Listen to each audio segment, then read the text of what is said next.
বিশিষ্ট অভিনেতা লেখক তথা প্ৰবীণ ৰাজনীতিবিদ দিলীপ কুমাৰ হাজৰিকাৰ দেহাৱসান। তেওঁ আছিল বিশিষ্ট অভিনেতা, নাট্যকাৰ, চিত্ৰ সমালোচক, প্ৰবীণ ৰাজনীতিবিদ, সমাজকৰ্মী তথা গুৱাহাটী উচ্চ ন্যায়ালয়ৰ অধিবক্তা। দিলীপ কুমাৰ হাজৰিকাদেৱে উজান বজাৰস্থিত নিজা বাসগৃহত নিশা 8:30 শেষ নিশ্বাস ত্যাগ কৰে। অভিনেতা দিলীপ কুমাৰ হাজৰিকাদেৱ হৃদৰোগত আক্ৰান্ত হৈ 90 বছৰ বয়সত মৃত্যু হয়। তেওঁ মণিৰাম দেৱান, ককা দেউতা নাতি আৰু হাতীৰ দৰে বোলছবিত অভিনয় কৰিছিল।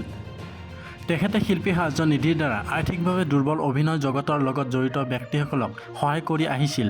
বলিউডৰ বহু প্ৰতিষ্ঠিত অভিনেতা অভিনেত্ৰীৰ সৈতেও তেওঁৰ সুসম্পৰ্ক আছিল। অভিনয়ৰ লগতে ৰাজনীতিৰ লগতো প্ৰত্যক্ষভাৱে তেওঁ জড়িত আছিল। দিলীপ কুমাৰ হাজৰিকা এনচিপি পাৰ্টীৰ সক্ৰিয় সদস্য আছিল। তেওঁ শৰৎ সিঙৰ দিনত ৰাজনীতিৰ সৈতে প্ৰত্যক্ষভাৱে জড়িত আছিল। ইয়াৰোপৰি অসমীয়া সমাজ, সাহিত্য, ৰাজনীতি, বোলছবিৰ লগতে ভাৰতীয় ৰাজনীতি, সাংস্কৃতিক জগতত অগাধ দখল থকা দিলীপ হাজৰিকাই কেইবাখনো গ্ৰন্থ ৰচনা কৰিছে।